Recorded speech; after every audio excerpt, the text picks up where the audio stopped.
আমরা তো চাচ্ছি নির্বাচন কমিশন এই বিষয়গুলোতে জবাব দিক এবং যাতে করে এই ত্রুটিগুলো যদি অনিচ্ছাকৃত ত্রুটি হয়ে থাকে তাহলে সেগুলো সমাধান আসুক। কিন্তু আমরা সেখানে উল্টো দেখলাম যে নির্বাচন কমিশন সচিব আক্তার আহমেদ নতুন দায়িত্ব নিলেন, তিনি এখন বিমান বাংলার পরিচালনা পর্ষদের যুক্ত হয়েছেন। তো এই অবস্থায় বাড়তি দায়িত্ব নিয়েছেন, সামনে 29 দিন পর নির্বাচন। আসলে কি নির্বাচনে একটা সুষ্ঠু নির্বাচন প্রায়োরিটি? না, এটা এখন চিন্তার বিষয়, তাদের প্রায়োরিটিটা কি, তারা কি আসলে ইলেকশন করতে চায় কিনা। আমার তো মনে হয় যে তারা ইলেকশন করতে চায় না, বরঞ্চ আরও যেসব মন্ত্রণালয় আছে বা যেসব জায়গাগুলো আছে ওইখানে তারা আরও 2-3টা পদ ক্যারি করে আসলে তারা ক্ষমতার সময়টাকে আরও দীর্ঘায়িত করতে চায়। তো একটা ফ্রি ফেয়ার ইলেকশনের জন্য এই ইলেকশন কমিশনারের যে ভূমিকা রাখার কথা ছিল সেটা মানে কোনোভাবেই তারা আসলে পূরণ করতে পারছে না, বা সামগ্রিকভাবে সারা দেশের যেই সিচুয়েশন সেটা মানে ল অ্যান্ড অর্ডার থেকে শুরু করে প্রত্যেকটা সিচুয়েশনে আসলে আমরা কেউই মানে ভরসা করতে পারছি না যে দেশের পরিস্থিতি মানে অফিসিয়ালি যখন থেকে আমরা প্রচার প্রচারণা চালাবো তখন আসলে কোন দিকে যাবে।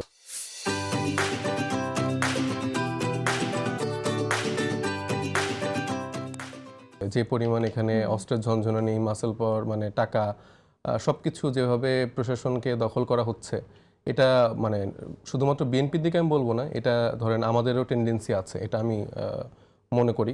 আমাদের বলতে কি জোটের সবারই মানে ব্যাপারটা হচ্ছে কি যে বিএনপি যেরকম অভিযোগ করছে যে আমার নাই কেন, মানে ব্যাপারটা যে আমাদের সবার লাগবে, মানে এই টেন্ডেন্সিটা থেকে আমাদের বের হইতে হবে। ব্যাপারটা হচ্ছে যে প্রশাসনে থাকবে, দায়িত্ব পালন করবে, ওই চেয়ারটায় যে সে যখন বসবে সে হয়তো বা ধানের শীষে ভোট দিতে পারে বা শাপলাগুলিতে ভোট দিতে পারে, কিন্তু চেয়ারের যখন বসবে তখন তার দায়িত্বটা পালন করাটা মেইনলি উচিত। তো সেই জায়গা থেকে আমাদের সবারই মন মানসিকতা এরকম। প্রশাসনের নিরপেক্ষতার কথা যখন আমরা বলি তখন আমরা এই অভিযোগটাও শুনি যে কে আসলে জামাতে সেটাই বোঝা যায় না, কে আসলে শিবিরে সেটাই বোঝা যায় না, কারণ অনেকে এমন ভাবে থাকেন এর আগে এরকম সবাই এখন কথা খুবই আমরা প্রাউডলি বলে যে আমি জামাত করছি, আমি শিবির করছি, আমি প্রশাসনে যারা আছে, যে তারা আসলে প্রশাসনে যারা আসলে আছে সেই নীতি ফলো করে যে আওয়ামী লীগ আমাকে চাকরিচ্যুত করতে পারে সুতরাং আওয়ামী লীগ হয়ে যাওয়া, সেভাবে যারা ছিলেন তারা কি এখন আপনার মনে হয় যে ঘোষণা দিয়ে দিয়েছে আমি জামাত সমর্থক, এরকম মনে হয়?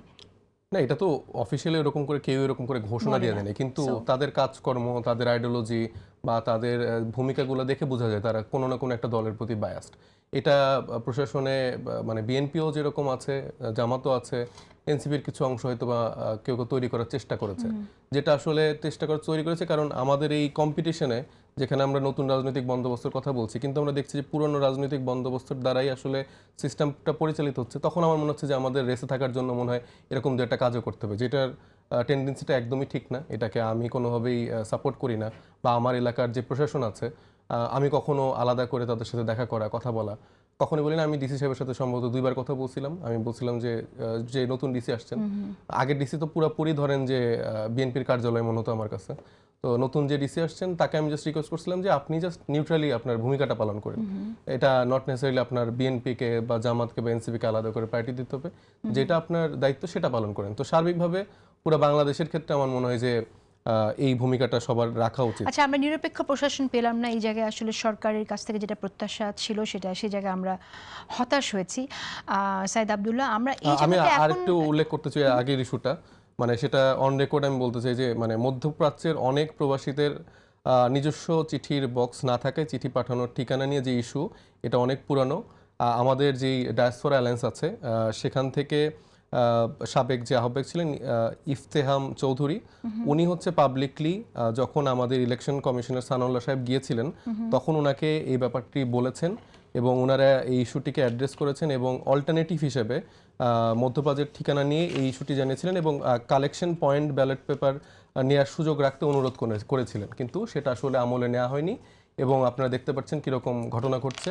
সাইদ আব্দুল্লাহ আমার সমালোচক বললেন যে অনেকেই হচ্ছে যে তার ভোট ব্যাংকে টার্গেট করে বিভিন্ন দেশে যাচ্ছে, আমাদের তরুণ অনেক নেতাও গিয়েছে, কিন্তু তারেক রহমান সাহেব নিজেই দীর্ঘদিন আসলে 17-20 বছর ধরে লন্ডনে ছিলেন, তো তার যে রাজনৈতিক বলয় সেটা অন্য যে কোনো দলের থেকে অনেক বেশি প্রভাব রাখার কথা এবং বিএনপির অনেক নেতারাই যারা দ্বৈত নাগরিকত্ব নিয়ে আসলে নির্বাচনের বৈধতা পেয়ে গেছেন তারা অনেকেই বিভিন্ন দেশে তাদের সেই সক্রিয় রাজনীতিটা করে গেছেন।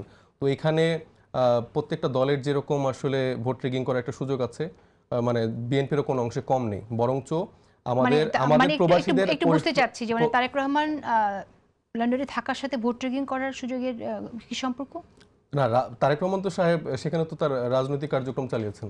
হ্যাঁ, তাতে করে কি তিনি ভোট রিগিং করতে না, পারবেন? সেই সুযোগটা তাদের আছে। কিভাবে সুযোগ আছে? নির্বাচন কমিশন যদি তার কাছে তো তার লোকের কাছে তো ব্যালট পেপার পাঠায় নাই। কার কাছে পাঠাচ্ছে? তাহলে না, যে আমরা তো যেখানে মধ্যপ্রাচ্যে যে হচ্ছে তাহলে সেটা কিভাবে হচ্ছে? সেটা কি তার লোকের কাছে? আমরা তো দেখলাম যে জামাতে জোটের প্রার্থীদের কাছে, নেতাদের কাছে গেছে। তাহলে বিএনপির কোনো প্রার্থীদের কাছে যাচ্ছে না? এখনো পর্যন্ত আমরা পাইনি। এরকম সেজন্যই ইনসিডেন্ট প্রশ্নটা আসছে।